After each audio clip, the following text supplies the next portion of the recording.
Le cas de Claude Ibalanki n'est pas un accident, c'est un symptôme. Un cas parmi tant d'autres, issu d'un casting politique qui, avec le temps, a démontré ses limites profondes. Présenté comme militant, Claude Ibalanki n'a jamais vu son passé reconnu dans l'histoire de l'UDPS, notamment en Afrique du Sud. Pourtant, il a su s'infiltrer dans le cercle de Félix-Antoine Tshisekedi Tshilombo, profitant d'un souci d'équilibre géopolitique, se présentant comme originaire supposé de l'espace Bandundu. Il sera nommé conseiller, puis ambassadeur itinérant, directement rattaché au président de la République. À un moment crucial, des soupçons graves émergent.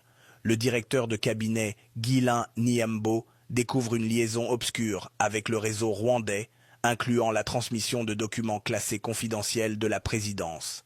À l'époque, tout est nié, mais le temps est toujours le meilleur allié de la vérité. Aujourd'hui, le verdict est tombé.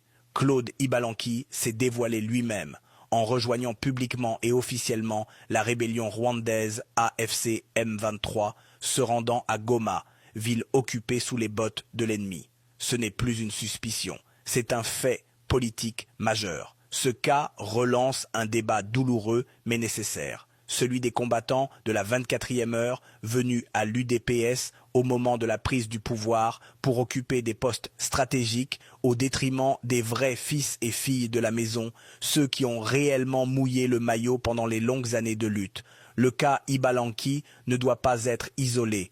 Il exige une réparation politique. Il n'est pas trop tard pour mieux faire. Mais cela exige un examen introspectif sans complaisance, un déballage interne, un recollage des morceaux UDPS et un redémarrage sur de nouvelles bases saines. Nous avons été trop tolérants avec nos adversaires d'hier et trop sévères avec notre propre sang pour des écarts parfois mineurs. De nombreux cadres UDPS compétents existent. Ils ont fait leurs preuves.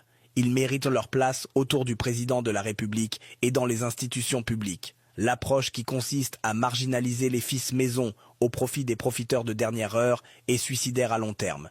Que le cas Claude Ibalanki soit une alarme et surtout un déclencheur du changement.